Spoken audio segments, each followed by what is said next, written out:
Bien. D'abord, vous dire que je suis très content d'être dans la librairie Résistance, que je disais tout à l'heure, je n'avais pas eu l'occasion de voir encore. J'avais signé, écrit, quand elle s'était fait agresser par la LDJ, etc. Je commencerai peut-être par dire pourquoi j'ai eu envie d'écrire cet ouvrage, qui, comme tous mes autres ouvrages, est le résultat d'une colère. J'écris par colère. C'est mon moteur, c'est parce que je pense qu'aujourd'hui, on est dans une confusion idéologique.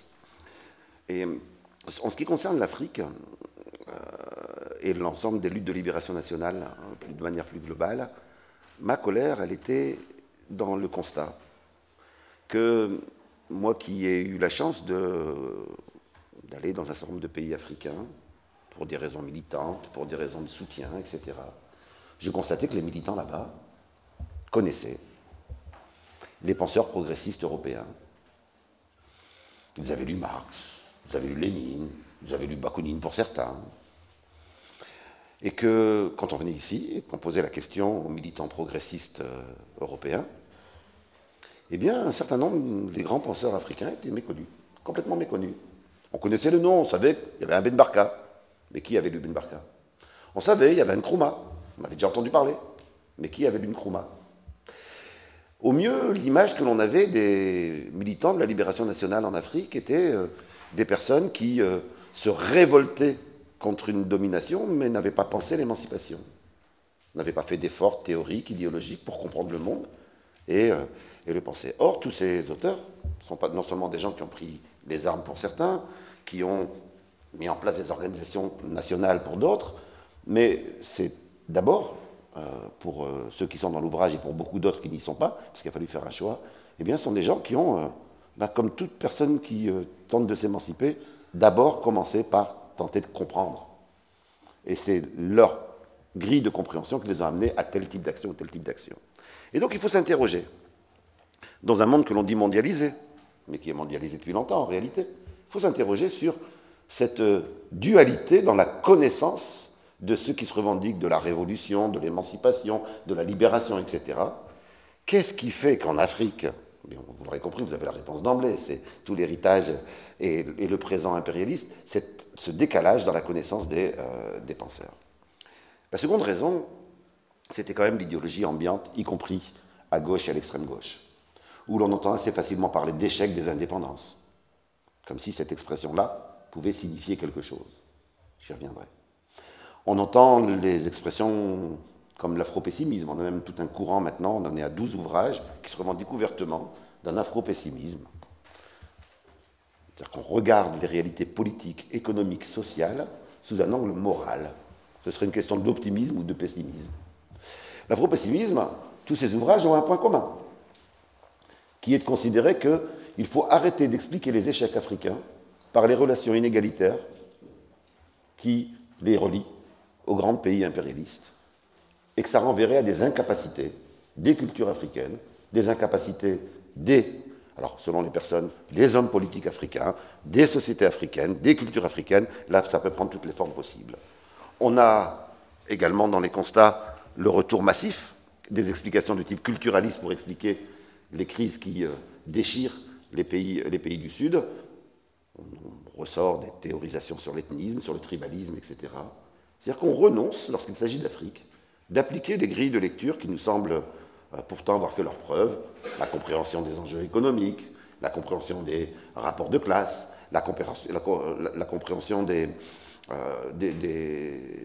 liens entre les situations nationales et les situations de dépendance internationale. Ben on renonce à ça pour renvoyer des explications uniquement contextuelles, uniquement de type monofactoriel, avec soit la culture, soit la religion. On entend allumez votre télé, vous verrez, en Centrafrique, c'est une guerre de religion, nous dit-on. Et donc, cette dimension-là, certes, elle n'est pas nouvelle, mais elle a pris une ampleur particulièrement importante ces 3 dernières décennies, et c'est encore accéléré depuis près d'une dizaine d'années. Et donc, j'étais très en colère contre ça, d'où la volonté d'aller replonger. Et surtout, ce qui me faisait une douleur particulièrement forte, c'était que, bien sûr, ces explications-là étaient intériorisées par les premiers concernés, étaient intériorisées par de nombreux militants issus d'Afrique, ou dont les parents sont issus d'Afrique, qui reproduisaient ce type d'explication. Je vais vous donner un exemple que j'entends souvent, et ça me donne des boutons. Au début, je souriais, maintenant ça me donne des boutons. On ne peut plus faire une conférence sans qu'à un moment donné, quand on s'aperçoit des divisions dans l'immigration, quand on s'aperçoit des divisions dans le mouvement anti-impérialiste, sans qu'on ait une personne qui lève la main, une jeune fille ou un jeune homme d'origine maghrébine, qui nous dit « Oui, oui, mais comme a dit Ibn Khaldoun, les Arabes se sont entendus pour ne pas s'entendre. » Voilà. Nos divisions ne seraient pas le résultat d'enjeux économiques, politiques. Ce serait quelque chose qui aurait trait à la culture arabe et qui aurait comme conséquence que de toute façon on n'y arrivera pas. Et donc le développement de ce type d'idéologie m'a amené à vouloir aller replonger dans des lectures que j'avais faites quand j'étais jeune et de voir en quoi ils pouvaient nous éclairer sur aujourd'hui. J'avais 3 hypothèses en commençant cette lecture et qui sont pour moi 3 hypothèses centrales pour comprendre le monde d'aujourd'hui. C'est des banalités, comme beaucoup d'hypothèses, mais c'est souvent en revenant à des banalités que l'on peut retrouver les chemins de la complexité. Première hypothèse, on le sait, mais on l'oublie quand on doit prendre une position, l'histoire est mondiale, et elle est mondiale depuis les débuts du capitalisme. Et c'est une des dimensions qu'il faut avoir en tête, c'est-à-dire qu'on ne peut pas saisir ce que devient l'Afrique sans regarder les enjeux, les intérêts d'ici. Ici et là-bas sont 2 notions qui, depuis les débuts du capitalisme, n'ont plus grande signification. Ce sont des interactions. Là, on sait très bien que l'industrialisation ici est née de la destruction des civilisations amérindiennes. On sait très bien que l'accumulation primitive, comme disait Marx, a été au fondement même de l'émergence de ce mode de production.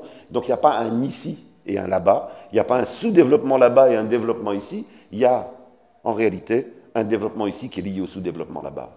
Et ça, on le sait, c'est une banalité, mais qu'est-ce qu'on a tendance à l'oublier dès qu'on aborde quoi? La Centrafrique. Du coup, on oublie que l'histoire est mondiale. On aborde la révolution en Tunisie, ben, on a l'impression que c'est une dynamique uniquement interne à la Tunisie, on oublie que cette histoire est mondiale, et c'est d'ailleurs le drame des pays africains.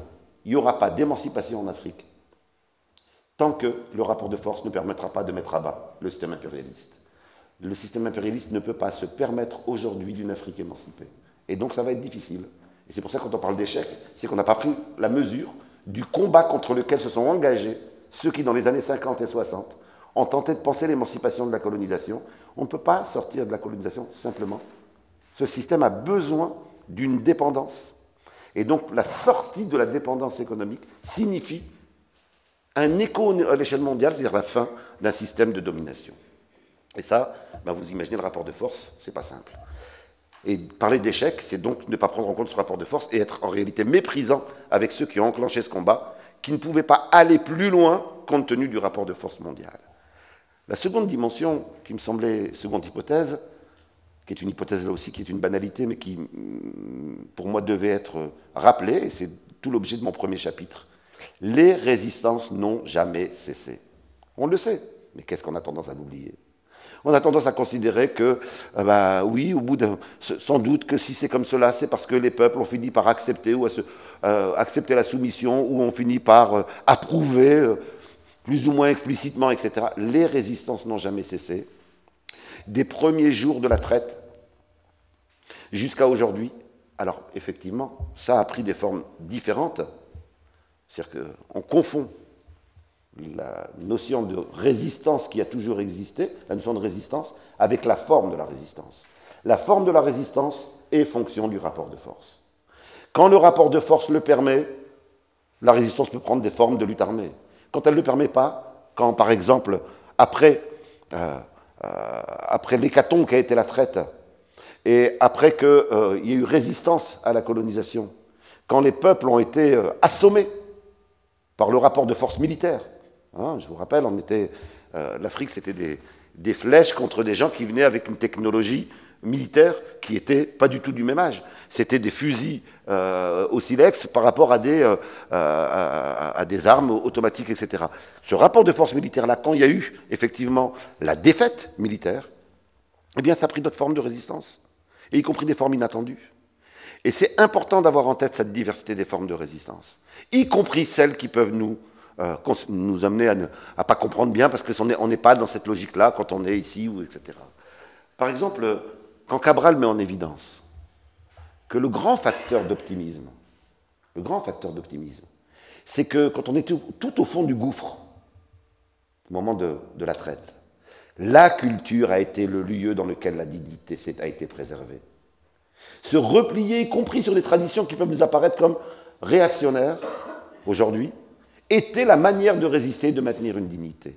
Quand je suis nié, je réinvestis, et c'est une phase nécessaire, totalement, ce qui me semble être mon passé avant que l'agresseur n'arrive. Et cela, bien entendu, ça peut bousculer. J'ai plein de débats dans lesquels j'ai de grandes difficultés à discuter avec des militants blancs ici, progressistes, hein, des camarades, des gens avec qui je me sens bien, dans lesquels ils me disent oui, mais ça, on ne peut pas soutenir. Comme si c'était à nous de choisir les formes de résistance. Les dominés prennent les résistances qu'ils peuvent prendre. En 2005, pour prendre un exemple ici, que de débats avons-nous eu avec des militants qui disaient mais on ne peut pas soutenir quand même ces émeutes. On ne peut pas comme ça. Ils auraient dû, je ne sais pas, faire des pétitions en oubliant qu'ils avaient commencé par faire des pétitions, ils avaient commencé par faire autre chose. C'est-à-dire qu'on demandait aux dominés, qui avaient d'ailleurs été laissés dans l'isolement, d'avoir en plus des formes de lutte qui correspondaient à un autre rapport de force. Eh bien ça, pour l'Afrique, c'est une dimension importante. Ne confondons pas la résistance qui n'a jamais cessé avec les mutations des formes. Et ça, c'est facteur d'optimisme. Hein. Parce que ça veut dire qu'y compris les formes les plus radicales, on le voit bien en Tunisie, on le voit bien dans un certain nombre d'endroits, y compris les formes les plus radicales, reviendront dès que le rapport de force sera transformé et contribueront à la transformation du rapport de force. Troisième hypothèse qui était à l'origine de cet ouvrage, c'était que le passage d'une période historique à une autre n'est jamais un passage mécanique, brusque. Ça n'est jamais quelque chose qui se réalise d'un seul coup. Il s'agit bien d'une révolution.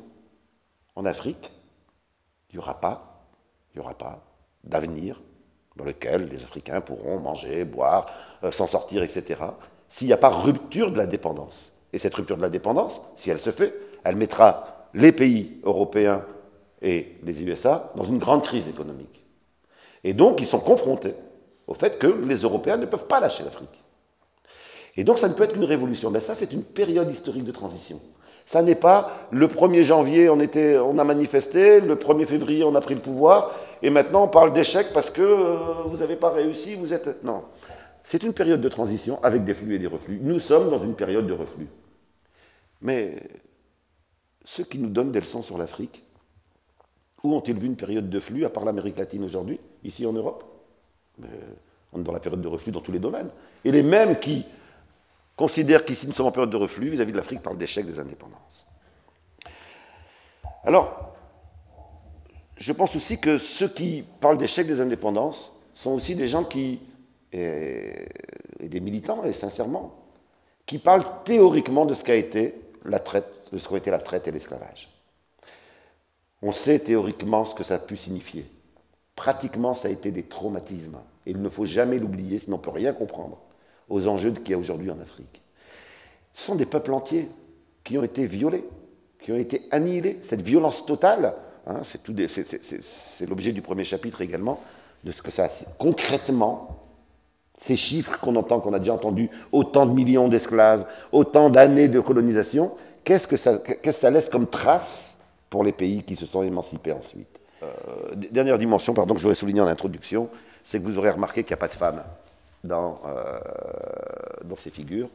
Non pas que les femmes n'ont pas participé aux luttes de libération nationale, mais que j'aurais pu chercher, en trouver une, etc. Mais la réalité massive de l'Afrique, c'est que le caractère patriarcal à cette époque-là, eh bien, faisait que les mouvements de libération étaient dirigés par des hommes. Non pas que les femmes n'aient pas contribué, mais elles ont contribué sous d'autres formes. Et comme il s'agissait de parler de la pensée de libération telle qu'elle a été léguée, je ne voulais pas tricher avec ça. Alors je disais, et ça sera ma première partie qui me semble importante, les résistances n'ont jamais cessé. Et ce n'est pas exhaustif, j'ai comptabilisé près d'une quarantaine de formes de résistance qui vont du fait de refuser de se nourrir, de se laisser mourir de faim, jusqu'au fait à l'émeute sur le bateau qui transportait les esclaves aux USA, jusqu'aux révoltes de les plantations, en passant par l'empoisonnement du bétail du maître, en passant par le fait de se faire avorter, pour ne pas laisser d'enfants au maître, etc. On a des dizaines de formes de résistance qui sont à chaque fois compréhensibles dans la forme qu'elles ont prise, uniquement en fonction du rapport de force. Ça a été des résistances culturelles, des résistances militaires, des résistances en termes de contre-société, par exemple avec les marrons, les esclaves qui s'échappaient et qui construisaient dans les montagnes notre manière de vivre, dans lequel ils renouaient avec, comme ça ils venaient de plusieurs endroits d'Afrique, ils renouaient avec ce qui leur semblait être la culture africaine. En fait, ils en inventaient une nouvelle. Bref, ça a pris des formes extrêmement différentes. Et résistance par les armes, bien entendu, mais quand on regarde de près, la résistance par les armes, elle a été à deux périodes historiques. La résistance par les armes, elle a été au moment de l'arrivée des esclavagistes et au moment de la conquête coloniale, c'est-à-dire lorsque les sociétés avaient encore une organisation et une autonomie de fonctionnement qui leur permettait, d'espérer pouvoir résister à un envahisseur. Et ensuite, ça n'est apparu qu'au moment où le rapport de force mondial s'est transformé. C'est-à-dire que ce n'est pas... Le rapport de force militaire était tel qu'il a fallu attendre qu'au niveau mondial des choses bougent pour que les fissures dans le système impérialiste mondial permettent aux colonisés, dès qu'ils ont pu, dès qu'ils ont vu une fissure, de s'y engouffrer et de l'élargir. Alors, ces fissures, ça a été quoi? D'abord une fissure idéologique. D'abord une fissure idéologique qui ont été les deux guerres mondiales. Et dès la Première Guerre mondiale, on voit se briser une des dimensions essentielles de la domination des pays capitalistes industrialisés sur l'Afrique, qui est le mythe de l'invincibilité de l'homme blanc. L'homme blanc était considéré comme invincible. Idéologiquement, dans l'ouvrage, je donne des exemples de comment il a été construit et comment il y a eu un vrai travail par des appareils idéologiques pour construire cette idée d'une invincibilité de l'homme blanc. Or, ces deux premières guerres mondiales, j'espère qu'il n'y en aura pas une troisième généralisée, même s'il y en a une en cours autrement aujourd'hui, eh bien, elles ont mis en scène quoi? Elles ont mis en scène un homme blanc qui était capable de défaite, un homme blanc qui était capable de pleurer. On a des témoignages dans lesquels on voit des indigènes, on les appelait comme ça à l'époque, et nous le sommes encore aujourd'hui, on voit des personnes s'étonner de voir un homme blanc pleurer, s'étonner de voir un homme blanc avoir de la peur. Et donc on a quelque chose qui se brise dans l'homogénéité idéologique qui avait été construite. Second facteur qui va venir ébrécher l'ordre du monde qui paraissait inchangeable, eh bien, ça a été la révolution bolchevique. On est effaré aujourd'hui, on a du mal à s'étonner de comment cette révolution a eu des échos jusqu'au fin fond de l'Afrique. Pourquoi? Eh bien parce qu'elle était accompagnée, et c'était la première fois qu'on avait aussi fortement ce discours-là, de l'idée que les peuples ont droit à la libération nationale, ont droit à l'autodétermination. Ceux qui étaient bousculés par la révolution bolchevique en Afrique n'avaient pas lu Lénine, n'étaient pas forcément au courant de tous les débats qu'il y avait, etc. Mais ils savaient que quelque part sur la planète, un grand État parlait maintenant de soutenir les peuples colonisés et d'indépendance nationale. Je donne toute une série d'exemples dans le livre d'échos qu'on a pu avoir, hein, y compris les gens qui connaissaient peu de choses, mais ils savaient qu'il y avait eu quelque chose à ce niveau-là. Troisième élément qui va venir ébrécher cet ordre du monde, le nazisme. Aimé Césaire et Frantz Fanon ont décrit de manière très fine en quoi le nazisme est venu complètement déstabiliser la cohérence idéologique du discours dominant. Voilà que pour la première fois, il y a un colonialisme, mais qui n'est pas chez les Noirs et les Arabes.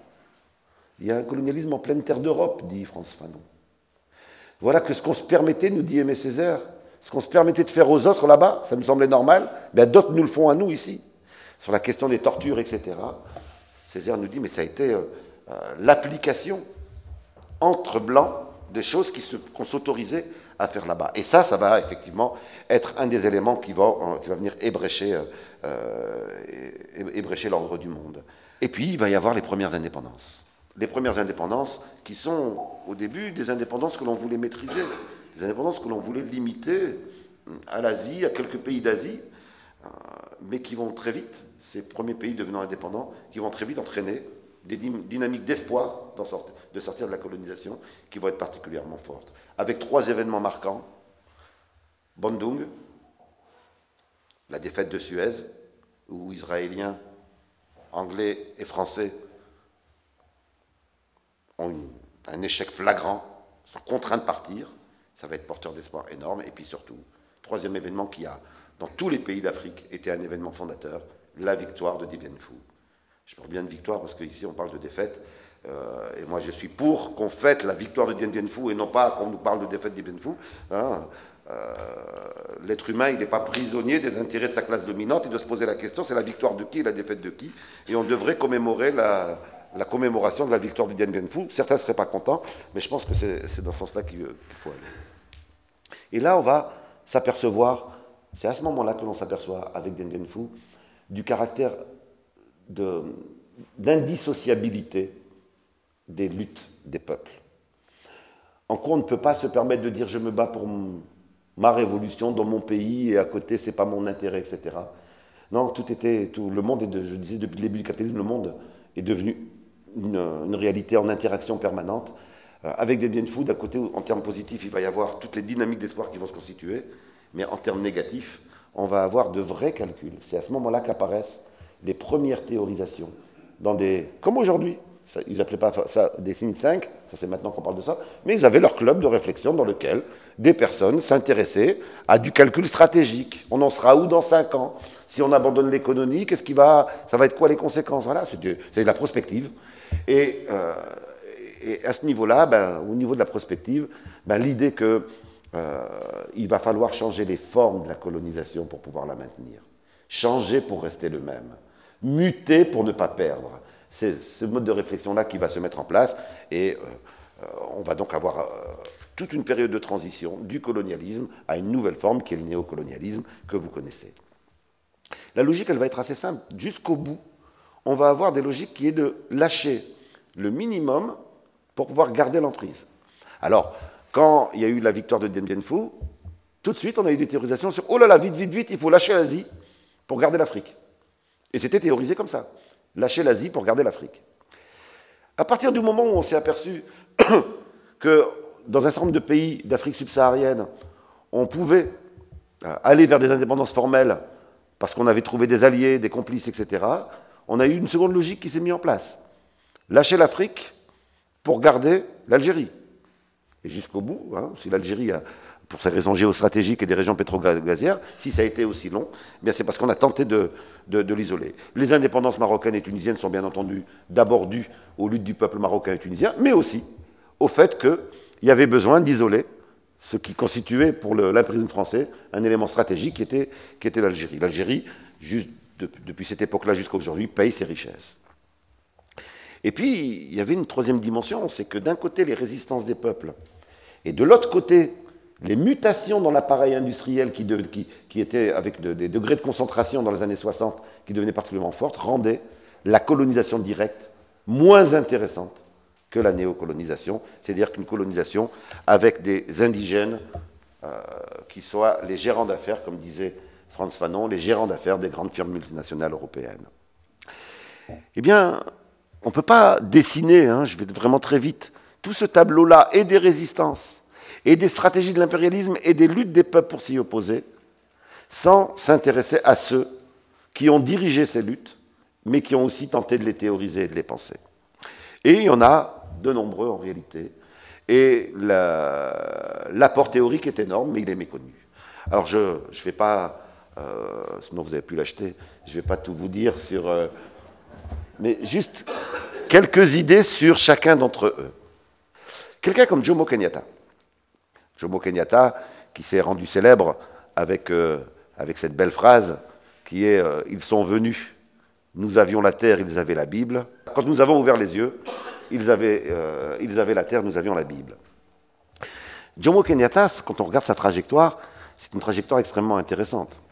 Ça démontre tout simplement la capacité d'adaptation des dominants de l'impérialisme, voilà quelqu'un qui se lance dans la lutte de libération nationale, qui devient dirigeant du mouvement de libération nationale, qui est mis en prison, et qu'on va faire sortir de prison,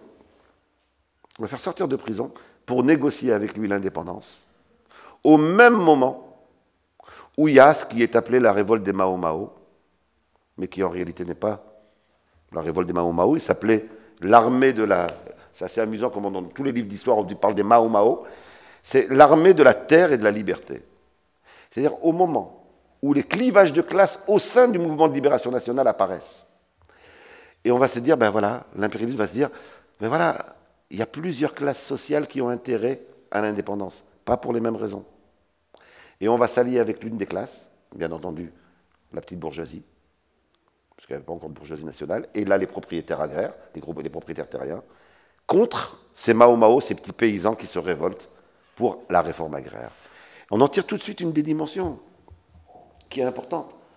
C'est que si la lutte de libération nationale met en mouvement tous les peuples colonisés, eh bien ça ne veut pas dire qu'il n'y a pas de clivage interne.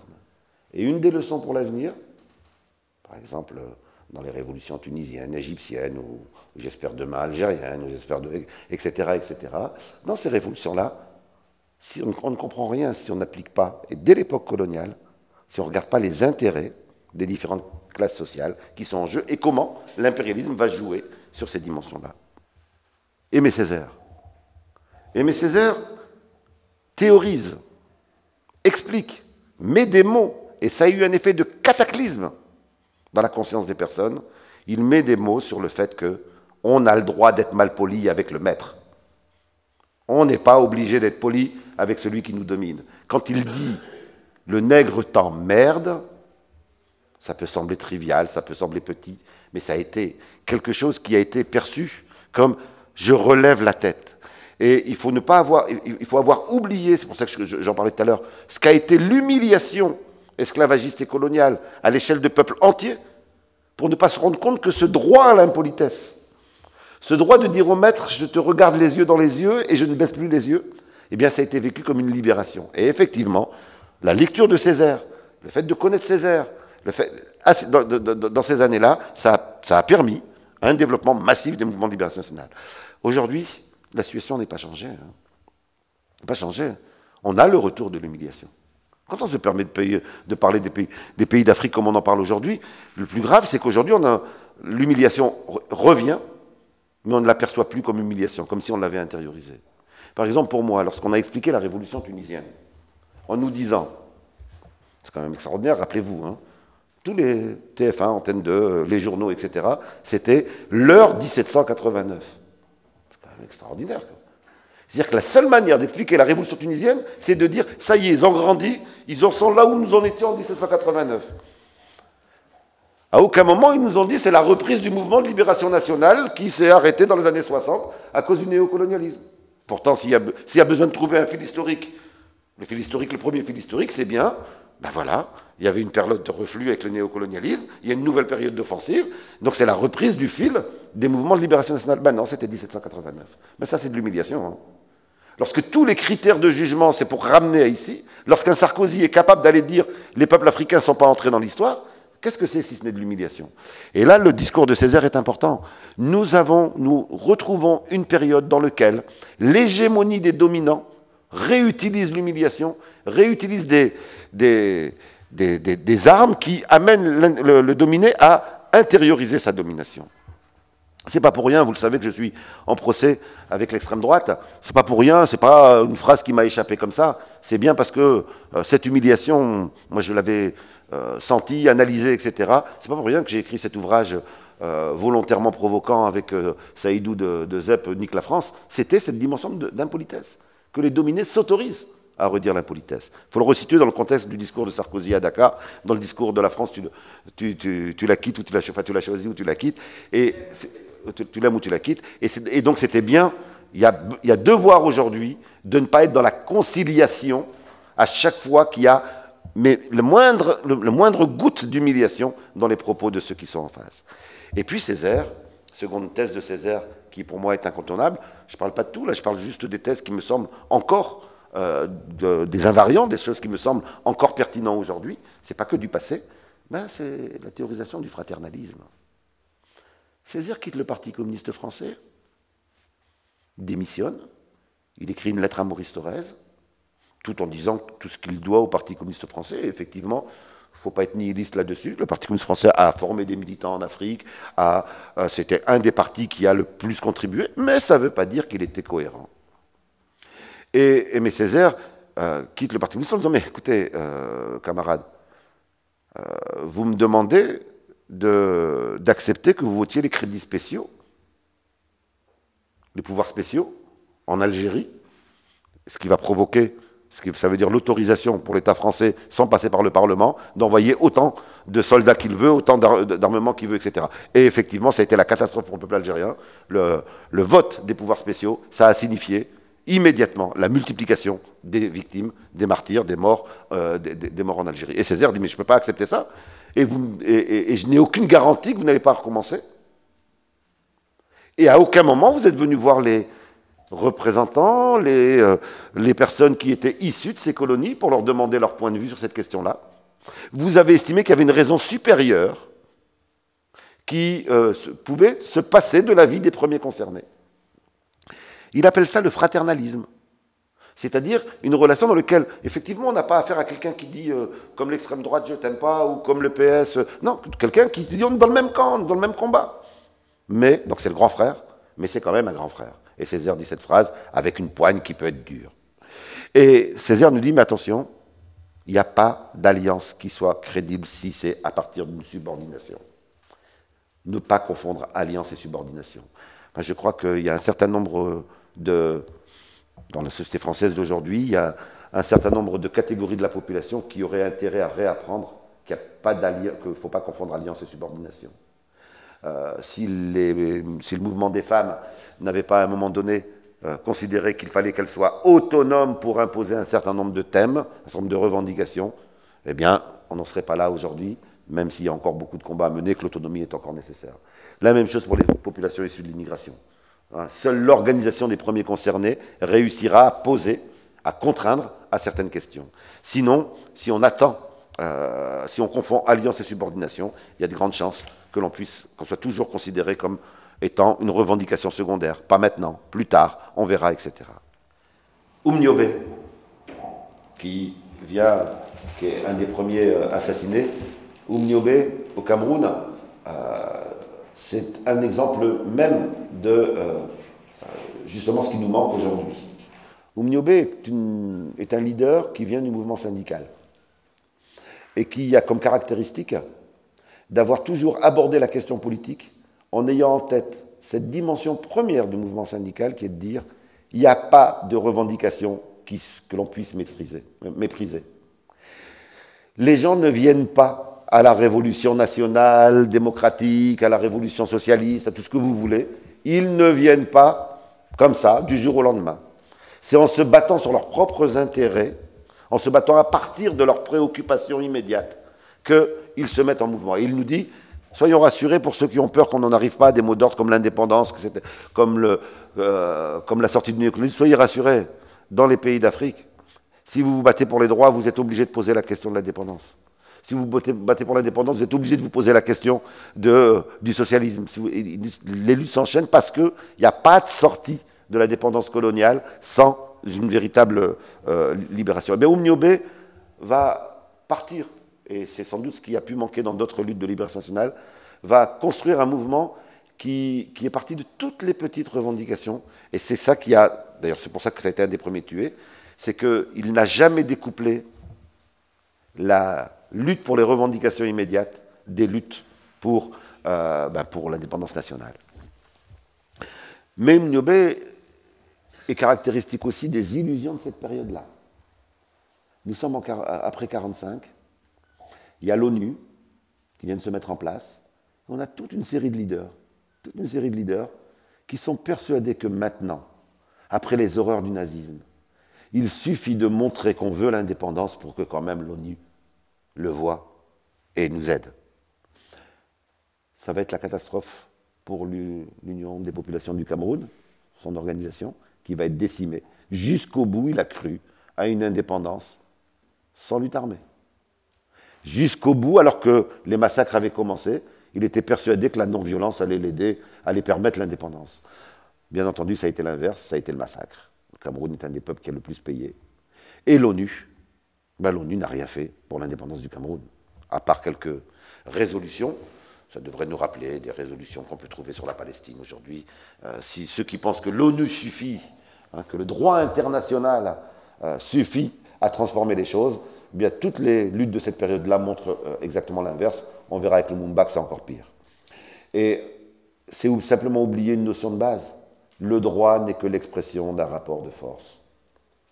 Autrement dit, les résolutions de l'ONU s'appliquent quand il y a un rapport de force matériel qui oblige l'ONU à la mettre en œuvre, à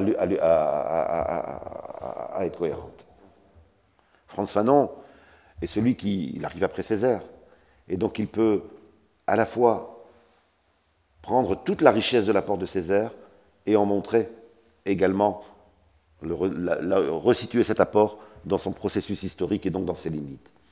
Frantz Fanon nous dit, oui, Césaire a eu raison de dire « le nègre t'emmerde ». C'est une phase nécessaire de la reconquête de soi.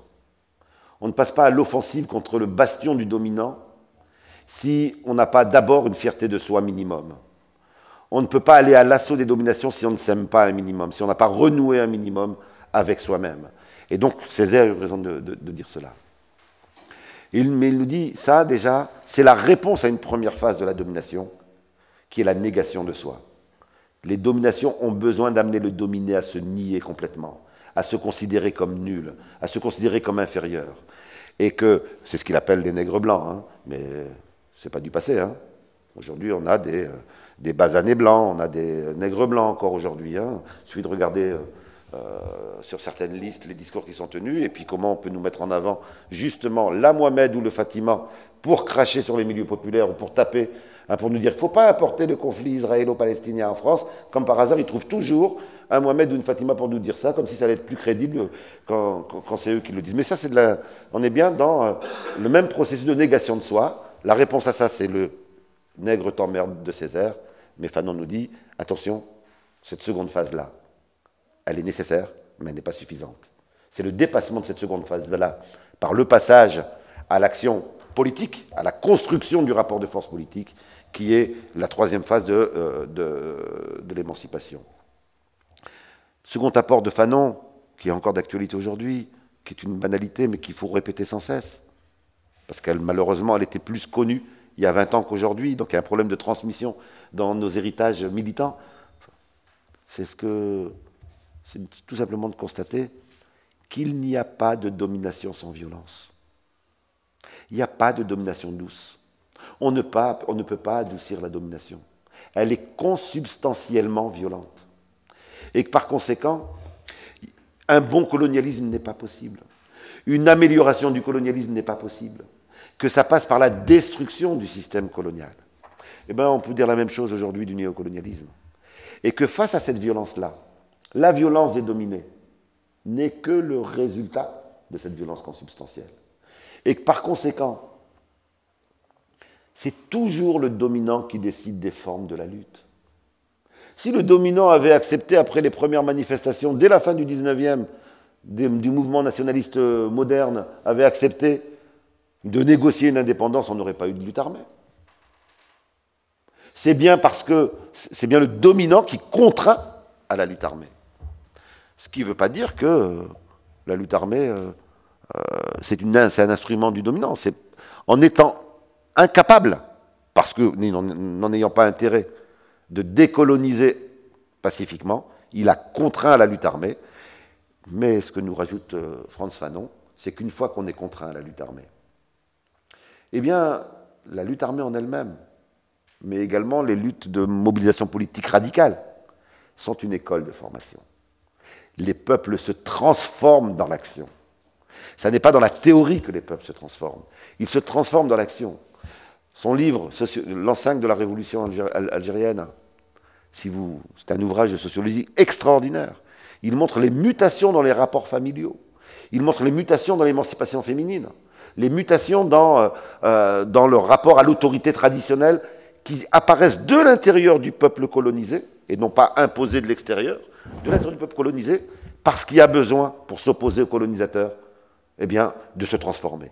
Et on voit bien là que ces transformations, la violence, elle nous dit, la violence est transformatrice. Elle libère le dominé. La colère est légitime. Et la colère n'est pas quelque chose de négatif en soi, parce qu'elle est, face à une oppression, elle peut être une nécessité pour pouvoir sortir de de l'enfermement psychologique qu'est la domination. Mais il nous montre également que, et je le disais en introduction, c'est tout le drame de l'Afrique, mais en même temps c'est un drame qui est porteur d'optimisme pour l'avenir. Hein. Ça veut dire que le jour où on aura le rapport de force, ça ne sera pas une petite transformation, mais ce sera une transformation globale et durable. Ben, c'est qu'il n'y a pas de perspective possible sans rupture avec le système capitaliste mondial. Ce n'est pas seulement l'armée étrangère qui doit partir. Il n'y a pas de possibilité d'émergence d'un capitalisme national. Si, peut-être un pays, mais ce n'est pas possible globalement. Et donc, l'émancipation suppose la déconnexion. Et c'est toute la difficulté de l'émancipation. J'en parlais avec des camarades marocains à côté en disant ben, il va falloir qu'on retrouve des dynamiques au moins régionales, si ce n'est continentales, parce que, effectivement, pourquoi en Amérique latine c'est porteur d'espoir? Ben, il y a tout un pôle régional. Pour plein de raisons, ils sont plusieurs. Ben, ça résiste. Ils peuvent se permettre des choses qui ne sont pas possibles ailleurs. On a avec le Venezuela, la Bolivie, Cuba, etc. Ça ne veut pas dire que ce qui est fait là-bas, c'est le modèle, etc. Mais en tout cas, il y a un rapport de force régionale qui permet de tenir tête dans le rapport de force mondial d'aujourd'hui. Et je pense qu'en Afrique, ben, toutes les expériences d'émancipation, on n'a pas eu ce rapport de force régional ou continental. Ça n'a pas été possible. Et enfin, dernier rapport de Frantz Fanon, c'est qu'il nous amène à nous méfier, à être prudents vis-à-vis des appels idéalistes au panafricanisme. Le panafricanisme est effectivement une nécessité, d'abord en termes de solidarité, par rapport à ce rapport de force mondiale, et effectivement on a reculé sur ce point-là. Moi, quand j'étais petit, je peux vous garantir, mon père était engagé dans la guerre de libération nationale en Algérie, mais quand j'étais tout petit, à la maison, on parlait de Lumumba, on parlait de Ben Barka. C'était des images, c'est-à-dire que du nord de l'Algérie jusqu'au sud de l'Afrique, ben les gens suivaient de près, se sentaient appartenir au même destin, et donc il y avait cette dimension du panafricanisme de solidarité dans les luttes. Mais Frantz Fanon nous demande de nous méfier du panafricanisme qui serait idéaliste, c'est-à-dire d'un panafricanisme que l'on affiche. Voilà. On est pour le panafricanisme. On dit non, le panafricanisme, ça se construit. Et ça se construit d'abord par la solidarité militante, et ensuite par l'économie. C'est-à-dire que la République, les États-Unis, pour reprendre le terme de Nkrumah, les États-Unis socialistes d'Afrique, c'était le terme qui était débattu à Accra. À Accra, on avait même été jusqu'à réfléchir au capital possible. Et deux capitales, on disait que le continent devait avoir deux capitales, Alger et le Cap, une en haut et une en bas, de ces fameux États-Unis socialistes d'Afrique. Fanon nous dit, mais arrêtez, ça sera le résultat de la construction matérielle, et non pas un panafricanisme idéaliste où on a l'impression que parce qu'on porte un boubou ou une djellaba, ça veut dire qu'on est une seule nation. Et donc il disait non, ça se construira, ça sera le résultat de cette longue démarche. Et il nous demande de nous méfier de cette dimension-là. C'est la même chose pour le Maghreb. Hein. Ceux qui parlent de on va faire le Maghreb. Oui, faire le Maghreb, ça veut dire construire le Maghreb. C'est-à-dire que c'est quand effectivement, en termes de solidarité et en termes d'économie, donc dans une phase d'émancipation, eh bien, la cohérence est forgée, que naturellement, en termes de culture, ça émergera. Et cette dimension-là, elle est encore d'une actualité brûlante. On entend encore aujourd'hui moi je vois je suis invité à des conférences dans des associations africaines dans lesquelles on me dit le panafricanisme, mais quand je leur demande mais c'est quoi, on a l'impression que le panafricanisme, voilà, il suffit d'être noir pour être panafricain, et donc du coup, ben, les Blancs d'Afrique du Nord, ils font partie du continent, font pas partie du continent, ou bien c'est la danse, ou bien c'est... Et donc on a bien là quelque chose en termes de recul, c'est-à-dire de pouvoir construire politiquement le panafricanisme. Lumumba, dans le grand apport, et ça en termes d'optimisme c'est quand même énorme, le grand apport c'est de montrer que le temps n'est pas une réalité qui s'écoule de manière homogène. Une heure ne vaut pas une heure. Certains moments historiques accélèrent l'histoire de manière extraordinaire. Hein, dans la période de reflux qu'on a aujourd'hui, des fois on rencontre des personnes un peu voilà, qui commencent à prendre de l'âge et qui disent ouais, je ne verrai pas les idéaux pour lesquels je me suis battu. Bah, on n'en sait rien. On n'en sait rien. Lumumba, en 56, écrit son bouquin, 56, il écrit son bouquin sur le Congo, qui ne sera jamais publié. Il écrit son bouquin sur le Congo dans lequel c'est l'idéalisation de la colonisation belge. C'est une supplique vis-à-vis du colonisateur en disant « Moi, je fais partie des indigènes évolués, il faut nous laisser une petite place et monsieur le roi, avec tout ce que vous avez fait pour le Congo, ce serait génial. » On est en 56. Les 2 ans qui vont suivre, c'est des moments dans lesquels l'histoire s'accélère en Afrique. Les mouvements de libération se constituent. Les congrès commencent à se mettre en place. Lumumba rencontre Nkrumah. Il rencontre Frantz Fanon. Il rencontre... voilà, c'est des moments dans lesquels ça circulait dans tous les sens. Hein. Et en 58, Lumumba, 2 ans après, parle de la nécessité de se battre par tous les moyens pour l'indépendance nationale. En 2 ans, il est devenu leader du principal mouvement de libération congolais, mais surtout, son rapport à la colonisation s'est complètement transformé. Et donc, c'est des moments où l'histoire s'accélère. Bien entendu, ça marche dans l'autre sens. C'est pour ça que nous pouvons être un peu pessimistes aujourd'hui. C'est que quand ça dégringole, bah oui, ça s'accélère aussi dans la dégringolade. Mais les moments où ça peut repartir, ben ça peut aller très vite. Mais surtout, Lumumba nous attire l'attention sur la nécessité d'être au clair sur ce que c'est qu'une nation. Et de nous méfier de la tentation de copier le modèle de nation de l'État colonisateur. Et il nous dit, mais vous savez, nos sociétés sont des sociétés dans lesquelles la pluralité culturelle est de beaucoup plus grande que ce qui a été ici en Occident. Même si en Occident, quand on regarde sur une généalogie sur une histoire un peu plus ancienne, on trouverait la même diversité.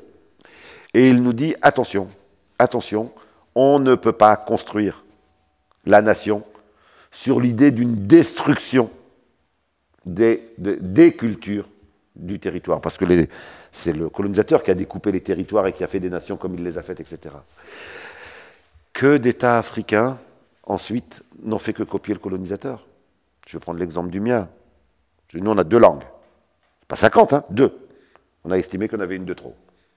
On s'est dit, il faut faire comme en France, il faut une seule langue, un seul parti, etc. Et donc, on est venu. Et ce que nous dit Lumumba, c'est que les ethnies, les cultures sont des réalités matérielles, elles existent, et que par conséquent, la nation ne peut pas être la destruction de ces ethnies. Il dit, nous ne sommes pas des détribalisateurs. Par contre, nous dit-il, l'ethnisme ou le tribalisme, c'est-à-dire l'instrumentalisation de ces divisions pour casser les bases de résistance à la domination impérialiste, eh bien ça, nous dit-il, c'est réactionnaire. Donc il faut distinguer ethnie et ethnisme, il faut distinguer tribu et tribalisme. Et à chaque fois qu'on dit on va combattre les tribus, on n'a rien compris. On ne construit pas la nation avec ça. Ça pose la question, et c'est pour cela que l'expérience bolivienne est intéressante, puisque on avait déjà l'Union soviétique qui était composée de plusieurs cultures, de plusieurs nations, etc. En Bolivie, pour la première fois, on voit apparaître dans un pays du Sud un État plurinational, un État qui assume cette diversité-là, mais qui l'a construite sur la base d'une unité pour s'opposer à l'impérialisme. Ben Barka est l'exemple même aussi de cette accélération de l'histoire.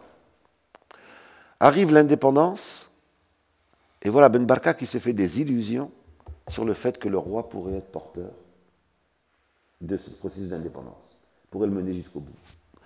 Et très vite, il s'aperçoit bien entendu que ce roi, et en particulier au moment de la relève avec son fils, bien entendu, construit un néocolonialisme avec la puissance dominante, eh bien, on a avec Ben Barka quelque chose d'assez extraordinaire, parce que ça a été malheureusement trop rare chez les autres. Il y a une Nkrumah qui a fait ça aussi. Eh bien, on assiste à une autocritique réelle, qui va jusqu'au bout. Trop souvent, nos leaders, y compris parmi les meilleurs, nous ont dit qu'ils avaient toujours eu raison, etc. Là, Ben Barka va jusqu'au bout de son autocritique, regarde en disant, mais nous avons eu l'illusion de créer le rapport de force par en haut. C'est une leçon essentielle pour l'avenir. Une révolution qui se contente de faire des alliances, des pressions par en haut, qui ne met pas en mouvement les masses populaires, elle est condamnée, quelle que soit quelle que soit l'intelligence, l'intérêt, la sincérité du dirigeant, elle est condamnée. Ben Barka nous dit, nous avons eu l'illusion d'une lutte en vase clos. Donc on se battait dans le rapport au roi, on se battait dans les réunions du parti, etc., contre les réactionnaires, mais on ne disait rien au peuple. Au peuple, on faisait croire qu'il y avait unité. Et il nous dit ça a été la condamnation à mort pour notre processus révolutionnaire. La seconde chose que nous apprend Ben Barka, c'est la nécessité, non pas d'éviter deux dérives. La première dérive, c'est de considérer que toutes les théories de l'émancipation qui sont nées ici en Europe ne seraient pas applicables en Afrique. Donc, et ça, que de gens ont joué là-dessus. Hein. Non, en Afrique, il n'y a pas de classe sociale. Donc tous ceux qui ont écrit sur les classes sociales, ça ne nous intéresse pas. En Afrique, il y a toujours eu unanimité, on est tous des frères, donc on va construire un socialisme qui va se baser non pas sur l'appropriation des richesses volées par certains, mais par le partage, on va faire appel aux dons, etc. On a eu toute une série d'illusions de ce type-là. Ben Barka nous dit, attention à cette dérive qui est de dire on n'a rien à apprendre des autres, mais attention à l'autre dérive qui est aussi dangereuse, tout aussi dangereuse, il n'y en a pas une qui est avant l'autre, c'est les deux à la fois, qui est de venir plaquer les conclusions des théories de l'émancipation qui sont apparues en Occident, de venir les plaquer telles quelles en Afrique. Alors, il nous dit, on ne va pas sortir le parapluie à Marrakech quand il pleut à Paris, et que par conséquent, toutes les notions, tous les concepts qui nous aident à penser le monde dans les théories qui ont émergé ici, il faut les revisiter pour qu'ils soient enracinés dans les réalités de chacun des pays, dans les réalités africaines. Et cela, ben, ça va être repris et théorisé par quelqu'un qui est d'une grande actualité, je me bagarre pour qu'on puisse le republier aujourd'hui, qui est Cabral, qui est sans doute le penseur africain qui a été le plus loin dans la théorisation des réalités africaines, tout en ayant en tête l'ensemble des théories de l'émancipation qui existaient au monde. Cabral nous fait le constat suivant, qui en grande partie reste encore d'actualité. Il nous dit que son peuple a payé très cher l'application des modèles tels quels, puisqu'il a commencé la lutte, l'organisation de son mouvement en ayant en tête, il avait été formé par les militants du Parti communiste portugais, donc il dit, ben voilà, je vais chercher le prolétariat en Guinée et au Cap-Vert. Il pouvait chercher longtemps. Il y avait quelques dizaines d'ouvriers, il pouvait chercher longtemps. Et ça a été la catastrophe, c'est-à-dire que quand l'État portugais a décidé la répression, eh bien, ils n'étaient pas ancrés dans la paysannerie, puisqu'ils ils étaient venus appliquer telle quelle cette réalité. Et il en tire les leçons, non pas se revendique du marxisme, non pas pour remarquer le marxisme, en disant non, le marxisme, tel qu'il est en Guinée, devrait être une réalité guinéenne. Et donc il fait tout un effort d'analyse des classes sociales, de manière particulière à la Guinée, et il en déduit toute une série de théorisations. Je voudrais juste en citer une qui me semble expliquer un certain nombre de choses aujourd'hui et qui est encore d'actualité pour aujourd'hui. Il nous dit, vous savez, dans les pays africains, du fait de la colonisation, au moment de la guerre de libération nationale, la bourgeoisie nationale n'existait quasiment pas. Le prolétariat n'existait quasiment pas. C'est-à-dire que l'expansion du capitalisme, ça n'a pas été, au moment de la colonisation, ça n'a pas été la création d'un prolétariat là-bas.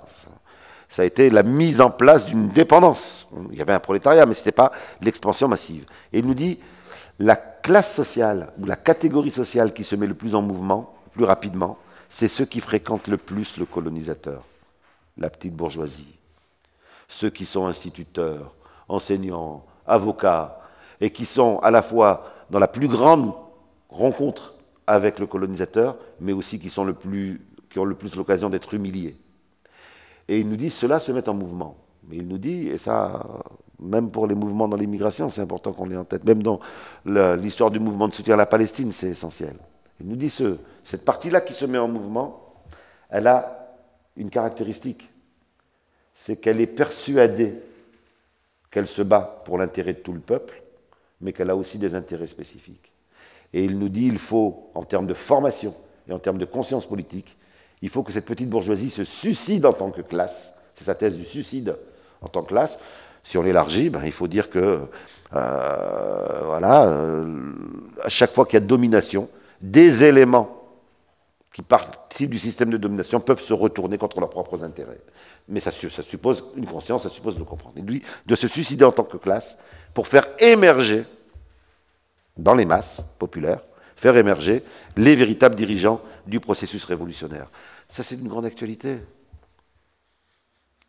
Quand je vois aujourd'hui le nombre d'endroits dans lesquels, je vais prendre quelque chose qui me travaille beaucoup depuis 3-4 ans, et je sais qu'ici, il y a des échos de cela, qui est la question du mouvement de soutien à la Palestine. On a un vrai problème. La plupart des organisations ont peur d'aller dans les quartiers populaires. On fait des débats en centre-ville, on fait des débats pour les couches moyennes, et pourtant en termes de rapport de force, les quartiers populaires sont sans doute l'endroit dans lequel on pourra créer le rapport de force le plus important en termes de soutien à la Palestine. Et il y a une distance sociale. Comme si on avait peur de la radicalité qui allait naître dans le soutien à la Palestine si on s'adresse aux quartiers populaires ou à ces jeunes. Et comme s'il nous fallait des salons un peu plus feutrés pour pouvoir soutenir la Palestine. Eh bien, là, on voit bien que la question qui est posée, c'est comment on va aller, même si on n'appartient pas au prolétariat ou au quartier populaire, comment on considère qu'effectivement, même si je viens d'une catégorie qui est autre, il y a la question au service de qui je me mets, et donc la question du suicide de classe telle qu'il pose. Quelle leçon pour aujourd'hui de tout ça? Est-ce qu'on a encore à apprendre de ces hommes?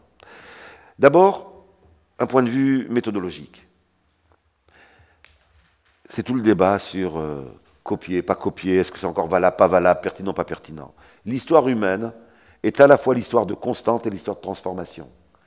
Il y a des choses qui sont transversales à toutes les dominations, il y a des éléments transversaux à toutes les dominations, et donc on gagne toujours à connaître ceux qui ont pensé et qui ont tenté de réagir aux dominations. Bien entendu, quand je dis qu'il y a des invariants, ça ne veut pas dire que tout est invariant. Bien entendu que les dominations s'adaptent, se modifient, prennent en compte les rapports de force, etc. Mais ça n'est pas, on n'a pas à s'opposer entre ceux qui diraient il n'y a que des invariants et d'autres qui diraient il n'y a que de la nouveauté. Non, la réalité, c'est que c'est les deux, et donc on a besoin de connaître ces invariants. La seconde chose, c'est que nous sommes dans une phase de reflux, et nous retrouvons des mécanismes qui avaient eu tendance à disparaître sous le poids du rapport de force. C'est-à-dire qu'il y a le futur peut être un retour vers le passé. Et dans le retour vers le passé, il y a aussi retour des mécanismes idéologiques du passé. Je le disais pour l'humiliation. Moi, je pense qu'on va voir revenir des discours racistes qu'on pensait avoir disparu, qu'on va les voir revenir de manière beaucoup plus forte. Je pense même que des théorisations biologistes vont tendre à réapparaître. C'est-à-dire qu'à partir du moment où il y a reflux socio-économique et politique, eh bien, il y a aussi des tentations de revenir à l'ancienne hégémonie idéologique. Alors bien sûr, on ne va pas revenir tel quel exactement, mais en tout cas, il y a cette tendance-là. Et donc connaître ceux qui ont répondu à ces idéologies est également important. L'autre élément de conclusion, c'est de bien avoir en tête, pour ne pas sombrer dans le pessimisme, de bien avoir en tête que la rupture avec la dépendance en Afrique suppose la fin du système impérialiste mondial. C'est exactement la même chose pour la Palestine. Ceux qui disent « la Palestine ne s'en sortira jamais », ça dépendra du rapport de force mondial. Il n'y a pas de choses jouées définitivement. Par contre, il est vrai que pour certaines luttes, dans certains endroits, oui, ça dépend. L'ennemi qui est en face, ce n'est pas un pays. L'ennemi de la Palestine, ce n'est pas simplement Israël. C'est Israël comme outil d'une reproduction d'un système de domination mondiale. Et donc, effectivement, l'ennemi en face est ce système. Et donc, c'est pour cela que c'est long. C'est pour cela qu'il y aura des victoires et des reculs. C'est pour cela que c'est une phase de transition. Il est temps de redévelopper une culture, une tradition et des pratiques internationalistes.